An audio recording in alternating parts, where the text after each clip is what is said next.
Number one, our constitution of class 9th ICSE History Civics. It is the first chapter of civics. Let's get started. The Constitution of India came. Oh, sorry, I have only. The Constitution of India came into effect on 26 January 1950. I think camera is just okay. 1950, when India became a sovereign democratic republic. Okay so जो constitution of India है वो implement कब हुआ? On 26 जनवरी 1950 को वो उसका implementation start हुआ और तभी जो इंडिया है वो एक सोवरेन डेमोक्रेटिक रिपब्लिक बन गया. ओके मीन्स जहाँ पे इलेक्शंस होते हैं, इलेक्शंस के थ्रू लीडर्स को चुना जाता है, वो एक डेमोक्रेटिक रिपब्लिक होता है. ओके कॉन्स्टिट्यूशन एक कॉम्प्रिहेंसिव डॉक्यूमेंट है जिसमें सेट ऑफ रूल्स आते हैं एंड वो राइट्स एंड ड्यूटीज़ सिटीजन्स की क्या क्या है वो डिस्क्राइब करते हैं and the manners according to which the governance of a country is to be carried out. Means कि किस मैनर में जो कंट्री का एडमिनिस्ट्रेशन है, जो गवर्नेंस है वो रन किया जाए, किस मैनर में वो रन किया जाए या तो वो किस तरीके से हम लोग कर सकते हैं, कैरी आउट कर सकते हैं. ओके ये रेगुलेट करता है पोजीशन और पावर्स. 3 ऑर्गन्स ऑफ गवर्नमेंट की जो पोजीशन और पावर्स है वो रेगुलेट करता है. 3 ऑर्गन्स जो गवर्नमेंट के हैं वो है legislative, executive and the judiciary and states how they are inter related. Okay so वो ये भी रेगुलेट करता है कि जो स्टेट्स है वो कैसे इंटर रिलेटेड है एंड ये अज्यूम करता है स्पेशल इम्पोर्टेंस कि एज इट और moderate relations between the government and govern. Okay further ये सिटीजन्स के इंटरेस्ट को प्रोटेक्ट करता है by restraining the government from taking arbitrary decisions. Okay the aim of the constitution of a nation is to ensure smooth governance for the welfare of its citizens. Constitution का M ये होता है कि जो nation में, country में smooth governance हो, smooth administration चले जो कि सिटीजन्स के लिए एक वेलफेयर करे. ओके प्रिंसिपल्स, कॉन्स्टिट्यूशन के जो प्रिंसिपल है वो डिस्टिंग्विश करते हैं democratic government from an absolute monarchy और ए डिक्टेटरशिप और a constitutional. Okay the principles of the constitution distinguish a constitutional और democratic government from an absolute monarchy of a dictatorship. ये डिस्टिंग्विश करता है कि एक डेमोक्रेटिक गवर्नमेंट और एक आर्बिट्ररी मोनार्की या तो डिक्टेटरशिप में क्या क्या फ़र्क है वो ये डिस्टिंग्विश करता है. Enactment of the Indian constitution, हमने ये पढ़ा है फ्रीडम मूवमेंट ऑफ इंडिया जो कि कैबिनेट मिशन अराइव हुआ था 1946 में और उसने एक सेट ऑफ प्रपोजल्स रखे थे कि जो फ्रीडम फाइटर्स की डिमांड को पूरी करेगी. 8th में जो फ्रीडम मूवमेंट था इन शॉर्ट हमने पढ़ा था 8th ICSE में. सो उसका यही है, उसका थोड़ा रिकैप किया जा रहा है कि कैबिनेट मिशन अराइव हुआ था 1946 में और उसने बहुत सारे प्रपोजल्स रखे थे जो कि फ्रीडम फाइटर की नीड्स को मतलब ऐसा सेटिस्फाई करे कि उनको सेटिस्फाई करे कि ये ठीक है. और उनमें से एक प्रपोज़ल में कॉन्स्टिट्यूएंट असेंबली सेटअप करना इन्वॉल्व था. एक प्रपोज़ल में ऐसा कहा था कि तुम जो है एक कॉन्स्टिट्यूशनल असेंबली सेटअप करना है. वो उस एक प्रपोज़ल में वैसा था जिसमें जो मेंबर्स थे वो इनडायरेक्टली प्रोविंशियल लेजिस्लेटिव असेंबली से इलेक्ट होने थे. Okay and elections to the provincial assembly were completed by July 1946. Provincial assembly के जो इलेक्शंस थे ना वो जुलाई 1946 तक कंप्लीट हो जाने थे और जो प्रिंसली स्टेट्स थे were represented by the members were represented the princely states were represented by the members nominated by the rulers of these states. जो princely states थे मीन्स जो राजघराने होते हैं वो उन मेंबर से रिप्रेजेंटेड थे जिन्होंने उस स्टेट्स के रूलर को नॉमिनेट किया था. ओके. जो कॉन्स्टिट्यूएंट असेंबली है वो अनडिवाइडेड इंडिया जो अनडिवाइडेड इंडिया की जो कॉन्स्टिट्यूंट असेंबली है उसमें 389 मेंबर्स थे एंड उसमें से जो 292 इलेक्टेड थे एंड जो 93 जो थे वो प्रिंसली स्टेट्स ने नॉमिनेट किए थे और 3 जो थे वो चीफ कमिश्नर प्रोविंसेस से थे एंड जो एक जो थे वो ब्रिटिश सरकार से थे. ओके. तब ब्रिटिश रूल था इसीलिए. The constitution of India was frame by the constituent assembly. जो कॉन्स्टिट्यूशन ऑफ इंडिया है ना वो कॉन्स्टिट्यूएंट असेंबली ने फ्रेम किया है. कॉन्स्टिट्यूशन असेंबली का फॉर्मेशन हम लोग देखते हैं. The first setting of constituent assembly was held on December 9, 1946. जो फर्स्ट सेटिंग बैठक जो कॉन्स्टिट्यूएंट असेंबली की हुई वो 9 दिसंबर 1946 को हुई थी. बहुत इंपॉर्टेंट डेट है ये. MCQ बन सकता है इस पर. And it was held at the present central hall of the parliament and was presided over doctor Sachchidananda Sinha. Okay. So ये जो present hall of the parliament जो है उसमें ये हुआ था एंड ये प्रिसाइड किया था डॉक्टर सच्चिदानंद सिन्हा ने जो कि ओल्डेस्ट सिटिंग मेंबर थे सेंट्रल असेंबली के. Okay. And 11 December doctor Rajendra Prasad was elected president of the constituent assembly. और बाद में फिर December 11 को राजेंद्र प्रसाद जो थे वो ऐसे कॉन्स्टिट्यूएंट असेंबली के प्रेसिडेंट इलेक्ट किए गए. ओके. मुस्लिम लीग ने जो कॉन्स्टिट्यूएंट असेंबली का बॉयकॉट करना चाहा और उन्होंने ऐसा डिमांड किया कि वो अपना खुद का सेपरेट स्टेट बनाए क्रिएशन करे जिसका नाम होगा Pakistan. And consequently the members जो टेरिटरीज़ को रिप्रेजेंट कर रहे थे वो पाकिस्तान चले गए एंड उन्होंने कॉन्स्टिट्यूएंट असेंबली ऑफ इंडिया से विड्रॉ कर दिया. वो लोग निकल गए. और इसके बाद जो रिज़ल्ट हुआ उसमें जो मेंबरशिप थी कॉन्स्टिट्यूएंट असेंबली ऑफ इंडिया की वो 299 पे खड़ी रही against the original number 389 members. पहले 389 था अभी 299 हो गया विद बिकॉज ऑफ जो लोग थे जो मेंबर्स रिप्रेजेंट कर रहे थे टेरिटरीज वो पाकिस्तान चले गए और उन्होंने अपना छोड़ दिया कॉन्स्टिट्यूएंट असेंबली ऑफ इंडिया छोड़ दिया. Okay. End of these 284 were actually present members. और इसमें से जो 284 मेंबर्स थे वो एक्चुअली प्रेजेंट मेंबर्स थे and were actually of these 284 sorry और इसमें से जो 284 थे वो एक्चुअली प्रेजेंट थे 26 नवंबर 1949 को एंड उन्होंने अपना सिग्नेचर्स कॉन्स्टिट्यूशन में अपेंड किया एंड उसको फाइनली पास किया. 284 मेंबर्स ने एक्चुअली 26 नवंबर 1949 को आए. उन्होंने अपना सिग्नेचर अपेंड कराया एंड कॉन्स्टिट्यूशन को एज अ फाइनली पास कर दिया. And then doctor Rajendra Prasad ने continue to be the president of constituent assembly of India.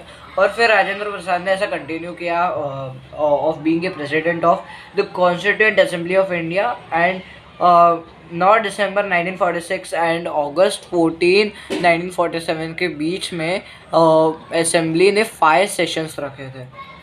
Okay. Composition of the constituent assembly. अभी कंपोजिशन देख लेते हैं. फॉर्मेशन हमने देख लिया है एंड अभी कंपोजिशन देख लेते हैं. Wide ranging membership of the constituent assembly give representation to all the sheets of public opinion. बहुत सारे वाइड रेंजिंग के जो मेंबरशिप्स थे कॉन्स्टिट्यूएंट असेंबली के उन्होंने अपना रिप्रेजेंटेशन दिया पब्लिक ओपिनियन में एंड ऑल शेयर्स में. ओके। एंड जो कैबिनेट मिशन प्लान था उसने ऐसा इंश्योर किया था कि जो रिप्रेजेंटेशन है वो ओनली 3 कैटेगरीज में हो। ओके, और to be only in the 3 categories. तो पहला था जनरल कैटेगरी, वो ओनली 3 कैटेगरीज हो। पहला तो general category Muslims and Sikhs. The Congress leaders had however ensured that other communities like Anglo Indians, Indian Christians, scheduled caste and scheduled tribes got representation। But जो कांग्रेस था ना, कांग्रेस के leaders थे, उन्होंने ये इंश्योर किया कि दूसरी कम्युनिटीज़ जैसे कि Anglo Indians, Anglo Christians, scheduled caste and scheduled tribes को भी अपना रिप्रेजेंटेशन मिलना चाहिए। And Anglo Indians were represented by Frank Anthony and Mr. S.H. Prater, the Indian Christians, by Dr. S.C. Mukherjee and Joseph D'Souza। And then जो Anglo Indians थे वो एक mister Frank Anthony represent कर रहे थे Anglo Indians को। And mister S H Prater Indian Christians को represent कर रहे थे, और by doctor H C Mukherjee और जोसेफ डिसूजा से। एंड जो पार्सिस थे वो डॉक्टर एच एफ मोदी से रिप्रेजेंट कर रहे थे। And though the Muslim League ने असेंबली का बॉयकॉट किया था, सो तब भी 2 मेंबर्स ही थे। There were still 2 members, Zafar Imam and Mohammad Saadulla who represented the Muslim community. So वहाँ अभी भी 2 मेंबर्स थे, जफ़र इमाम एंड मोहम्मद सादुल्ला, जिन्होंने मुस्लिम कम्युनिटी को रिप्रेजेंट किया। 6 जो थे वो सरदार हुकुम सिंह ने रिप्रेजेंट किए एंड उजल सिंह ने।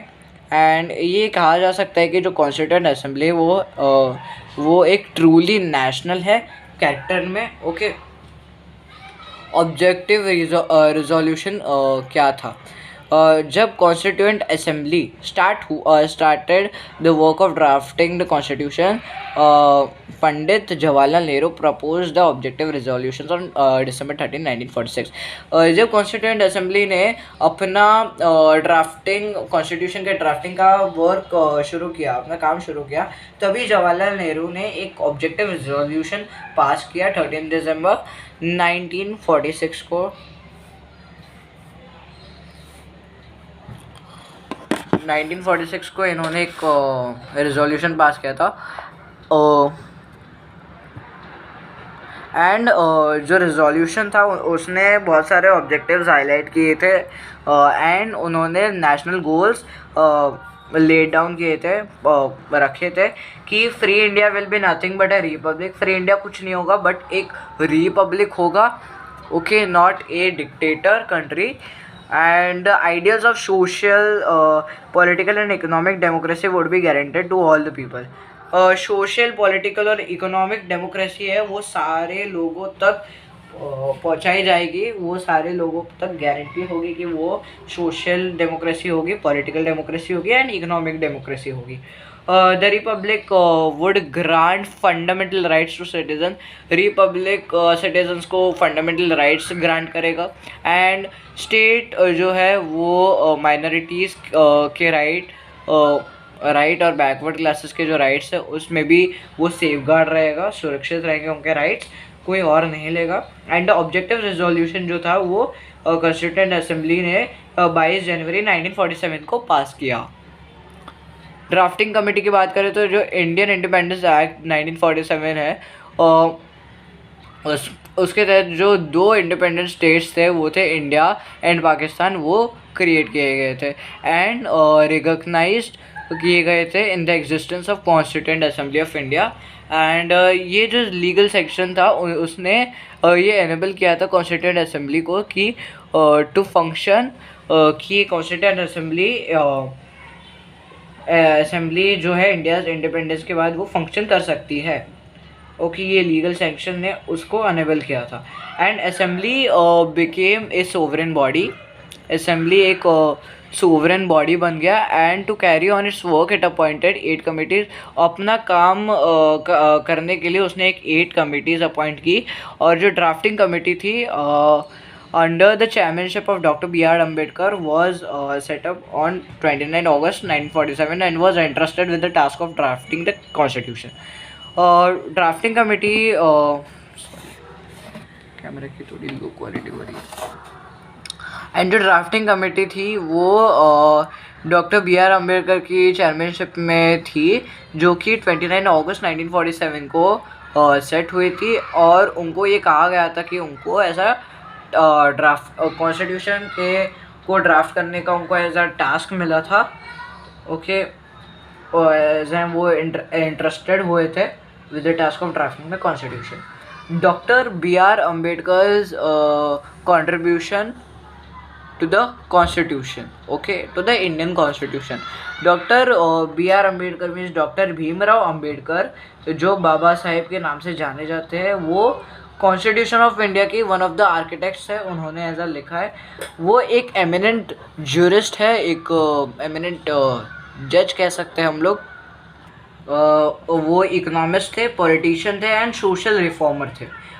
The text of the constitution prepared by Baba Saheb provided for constitutional guarantees and protection for a wide range of civil liberties for individual citizens, including freedom of religion, abolition of untouchability, social rights for women, and the system of reservation of jobs in the government services for members of scheduled caste and scheduled tribes.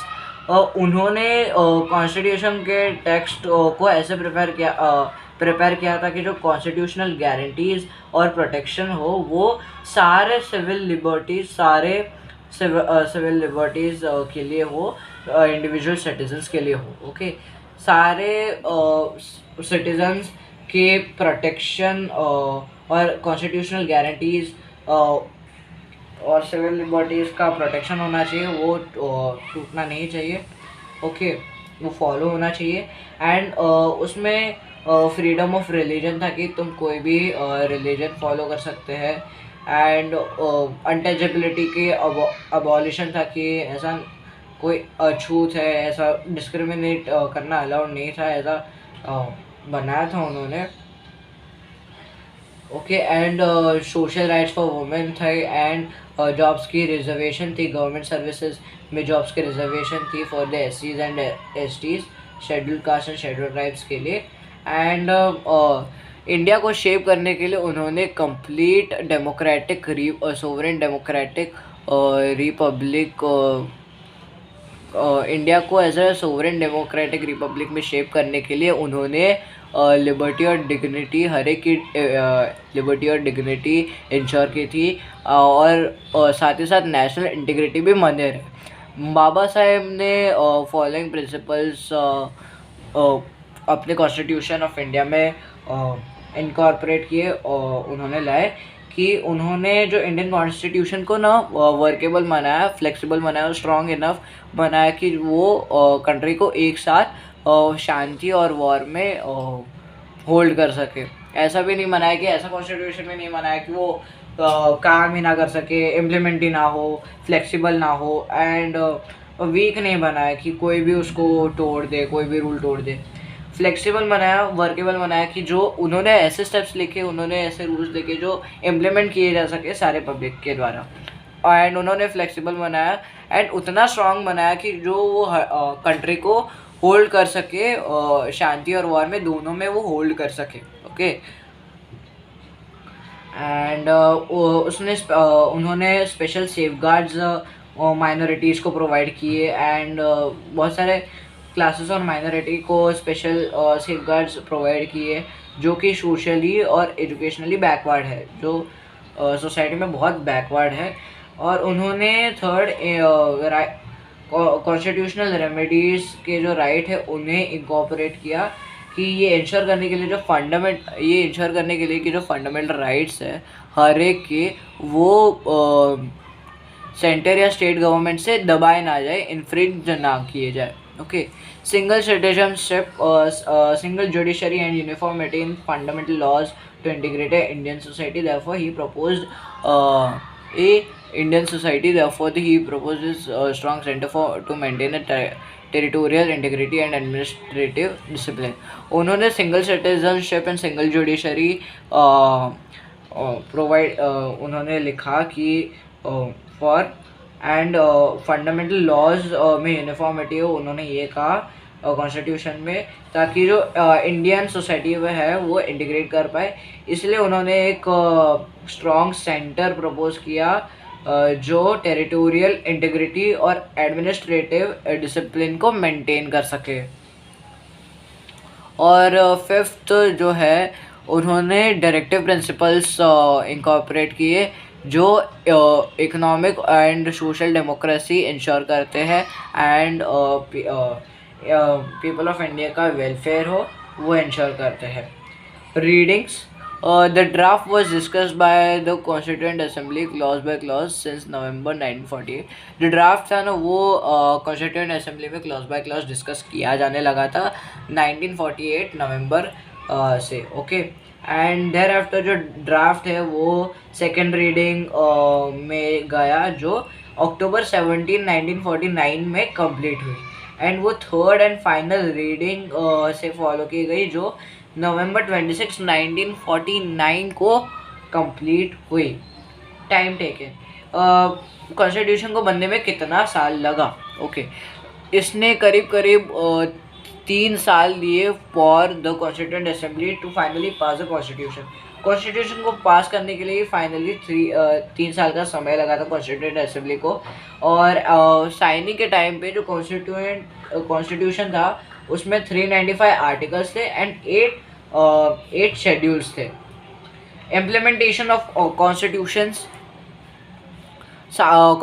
के signing के बाद only जो clauses थे citizenship और दूसरे some other clauses जो थे वो फोर्स में वो इम्प्लीमेंटेशन में जल्दी आ गए। जो क्लॉजेस सिटीजनशिप्स के रिलेटेड थे या जो कुछ और क्लॉजेस थे वो इमीडिएटली इम्प्लीमेंट किए गए थे।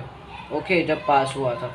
एंड इसने जो लोगों को एनेबल दिस वाज टू इसने ये एनेबल करने के लिए किया था कि जो लोग डिस्प्लेस हुए थे पार्टीशन के वजह से वो अपने आप को फिर से as a Indian citizen register कर पाए। ओके, एंड जो कॉन्स्टिट्यूशन जो था वो एडॉप्ट किया था एंड पास किया था कॉन्स्टिट्यूएंट असेंबली ने ऑन 26 नवंबर 1949। ओके, कॉन्स्टिट्यूशन जो एज अ वोल था वो फोर्स में 1950 26 जनवरी को ऐसा आया, फोर्स में आया, इफेक्ट में आया, मीन्स इम्प्लीमेंट हुआ in the sense. Okay, constitution के इम्प्लीमेंटेशन के बाद उसके फोर्स में आने के बाद राजा गोपालाचारी जो थे वो गवर्नर जनरल बने और उन्होंने लॉर्ड माउंटबेटन को रिप्लेस कर दिया। एंड जो कॉन्स्टिट्यूएंट असेंबली थी वो प्रोविजनल पार्लियामेंट बन गई थी जब तक जनरल इलेक्शंस 1951 और 52 में कंडक्ट ना किए जाए तब तक। एंड डॉक्टर राजेंद्र प्रसाद जो कॉन्स्टिट्यूएंट असेंबली के प्रेसिडेंट थे उन्होंने प्रेसिडेंट ऑफ इंडियन यूनियन भी उन्होंने टुक ओवर किया। अभी जो सिग्निफिकेंस ऑफ 26 जनवरी, जो डेट है 26 जनवरी वो कॉन्स्टिट्यूशन के कमेंसमेंट के लिए है एंड वो इसीलिए सिलेक्ट किया गया है क्योंकि उसका एक हिस्टोरिकल इम्पोर्टेंस है। लाहौर सेशन के वक्त जो कांग्रेस का जो लाहौर सेशन हुआ था दिसंबर 29 में एक रिजोल्यूशन पास किया गया था जो पूर्ण स्वराज्य कंप्लीट इंडिपेंडेंस डिक्लेयर करता है and to be the objective of the Congress. वो ये पास किया गया था कि कंप्लीट इंडिपेंडेंस उनका ऑब्जेक्टिव है। एंड 26 जनवरी 1930 ये एक फिक्स किया गया था as a first independence day जो हर साल बनाया जाता था 1930 से लेकर 1947 तक।